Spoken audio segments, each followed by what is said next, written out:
এর মাঝেই হঠাৎ মোবাইলের রিংটোন বাজতে লাগলো।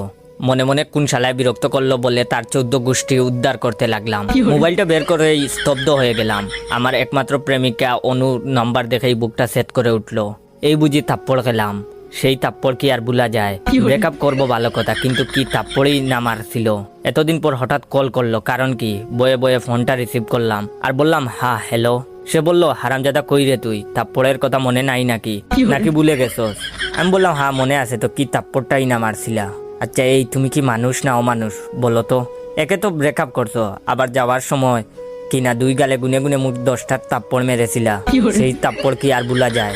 এখনো আমি মাঝে মধ্যে সেই থাপ্পড় স্বপ্নে দেখি আর গাল হাতাই। সে বললো, ওই রাখ তোর আজাইরা পেশাল, তুই কই আসস এখন? আমি বললাম কেন? আমি এখন আবার কি করলাম? একে তো তুমি নিজে আমারে কল দিছো, তারপর এখন বলতেছো পেঁচাল মারতেছি। সে বলল, ওই তুই তোর ছোট ভাইরে কি শিখাইয়া দিছস? আমি বললাম কেন, আমি তো কিছু শিখাই নাই। আর আরিফ রে দিয়া তুমি কি করবা?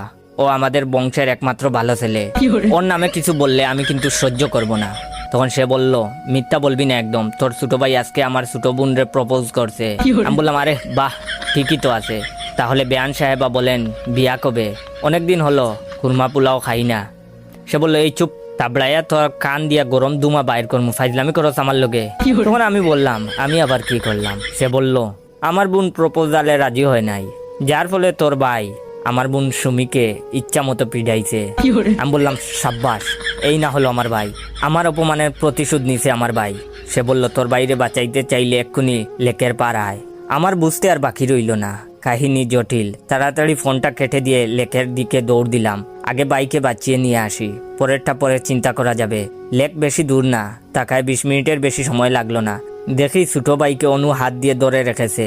সুমির দিকে তাকিয়ে দেখি তার নাকের মাথা লাল হয়ে গেছে। তখন অনু আমাকে দেখে বলল, তোর ভাইয়ের বিচার কর, তা না হলে কি করব? বলেই আরিফকে আমার দিকে এগিয়ে দিল।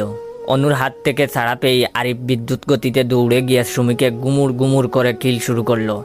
এমন পরিস্থিতিতে আমি আর অনু দুজনেই হতবাক হয়ে গেলাম।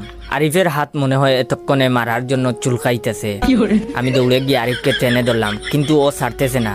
অনু ধরল সুমিকে, কিন্তু কিছুতেই ছাড়াতে পারছে না। এত টানাটানিতে বাঁধলো আরেক বিপত্তি। আরিফ সুমির চুল ধরে আছে, অপরদিকে অনু তার বোনকে টানছে। সুমির চুল ছেঁড়ার উপক্রম প্রায়। উপায়স্ত না পেয়ে আমি আরিফের হাত ছেড়ে দিলাম, তা না হলে যদি চুল ছিঁড়ে নিয়ে আসে। আরিফ ছাড়া পেয়ে দুম দুম করে কয়েকটা করে কিল দিয়েই দৌড়াতে লাগলো। আর দৌড়াইতে দৌড়াইতে বলতে লাগলো, ভাই ওরা আমাদের মোট 11টা মারছিল, আমরা আরো বেশি মেরেছি, আমরা জিতেছি ভাই, এখন পালাও পালাও। আমি ছোট ভাইয়ের পিছু পিছু দৌড়াচ্ছি আর বলতেছি, সাব্বাস ভাই সাব্বাস, তুই আমাদের বংশের গর্ব, তোর জন্য আজ আমার মাথাটা অনেক উঁচু হয়ে গেল ভাই। 20 মিনিট দৌড়াইতে দৌড়াইতে 2 ভাই বাড়িতে আসলাম। অনেক দৌড়াইছি, এখন একটু বিশ্রাম দরকার। কি বলেন আপনারা? দ্বিতীয় পার্টের জন্য কারা কারা অপেক্ষায় ছিলেন অবশ্যই কমেন্ট করে জানাবেন।